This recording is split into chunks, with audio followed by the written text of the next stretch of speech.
Comment s'adapter à la hausse des taux d'intérêt? Bienvenue dans cette vidéo et on va parler aujourd'hui de la hausse régulière et inarrêtable des taux d'intérêt. Si tu regardes cette vidéo, c'est probablement parce que tu regardes pour faire un investissement locatif de façon à te créer un patrimoine rentable et de façon à te créer du cash flow net tous les mois. Du moins, c'est la meilleure des choses que je puisse te souhaiter. Et effectivement, le marché aujourd'hui n'est pas en notre faveur concernant l'obtention des crédits et concernant la capacité de financement. Néanmoins, il faut bien comprendre que ce n'est pas parce que les taux d'intérêt augmentent, et je vais te donner dans cette vidéo des méthodes que tu puisses faire baisser le taux d'intérêt, mais ce que tu dois comprendre, c'est qu'il y a quand même pas mal d'avantages. Qui dit hausse des taux, dit baisse de capacité de financement, donc les prix sont automatiquement tirés vers le bas. Et ça a déjà commencé à l'heure où je fais cette vidéo, d'abord dans les grandes villes, puis petit à petit, ça va s'élargir à toutes les villes. C'est une très bonne chose pour toi, acheteur. Je suis Julien Malingo, le directeur de l'école des Investpreneurs, et tous les jours avec mon équipe, on accompagne des particuliers, des salariés, des libéraux, des fonctionnaires, des artisans, des entrepreneurs à investir dans l'immobilier à haute rentabilité de façon à se dégager un maximum de cash flow net tous les mois dès le premier jour de location et des plus-values indécentes avant la fin du crédit. Le premier conseil que je peux te donner, c'est donc d'adapter ta capacité de financement au taux du marché. Si précédemment tu pouvais emprunter 400 ou 300 000 euros, aujourd'hui il faut voir pour des projets à 200 000, 250 000, grand maximum 300 000 euros. Ok? Tu réduis ta capacité de financement. Et ça, c'est une bonne chose. Tu feras autant de cash flow, tu verras, avec des encours plus petits. Pourquoi? Parce que les prix vont baisser, comme on l'a dit.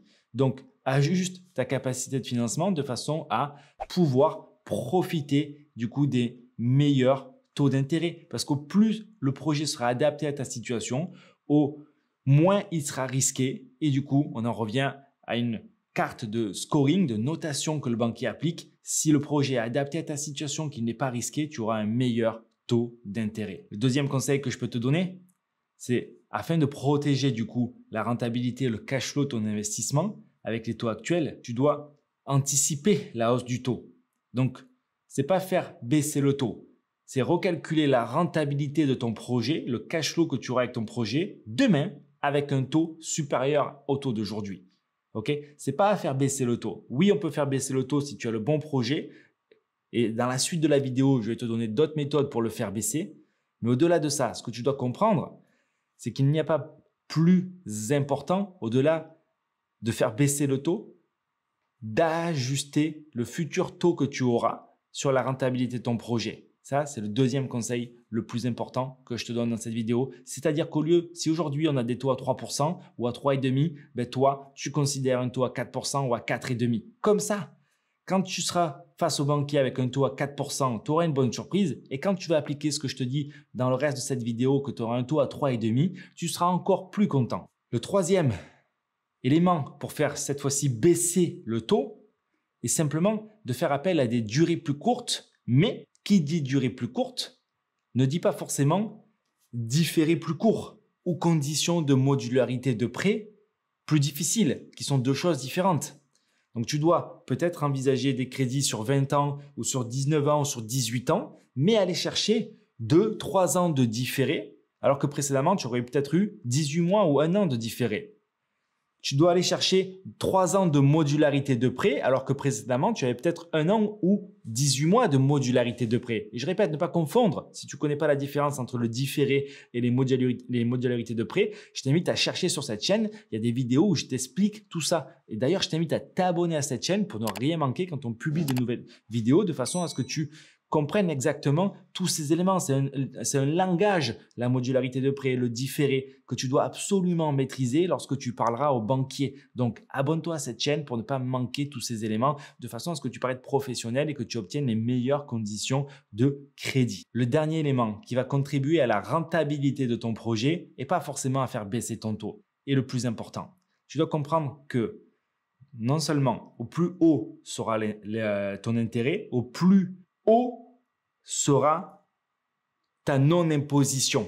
D'accord? Parce que les intérêts seront plus importants, on va les défiscaliser pendant plus longtemps. Donc, pendant plus longtemps, tu ne paieras pas d'impôts. Le coût total du crédit n'a que peu d'importance aujourd'hui. Parce que si tu veux faire de l'immobilier à haut rendement, comme les personnes qu'on accompagne tous les jours qui se génèrent chacun 1 000 € de bénéfices nets par mois, regarde sur notre site internet si tu veux voir des exemples de projets de personnes qui ont appliqué ces méthodes. Ces gens-là, en réalité, ne considèrent absolument pas le coût total du crédit, qui est le résultat, quelque part, du calcul du cumul des intérêts. Pourquoi? Parce qu'en aucun cas aujourd'hui, ces gens qui font un investissement vont garder le bien 20 ans ou 25 ans. Pourquoi? Parce qu'au bout d'une dizaine d'années, une douzaine d'années, une quinzaine d'années, le déficit créé par les travaux, créé par l'amortissement du bien, sera consommé de par les recettes locatives. À un moment donné, ce qui se fait lorsqu'on fait des investissements immobiliers, c'est revendre. On revend, on repart sur un nouveau projet, on relève de la dette, et on s'enrichit encore plus. Donc, le coût total du crédit, on s'en fout, puisque du coup, il ne sera jamais remboursé en totalité. Si tu as la moindre question par rapport à tout ça, que le langage n'est pas clair, prends un rendez-vous avec nos conseillers ou alors, plus simplement, réponds-moi en commentaire. Je me ferai un véritable plaisir que de t'aider sous cette vidéo en te répondant. Si tu as d'autres questions, n'hésite pas. Ciao, ciao.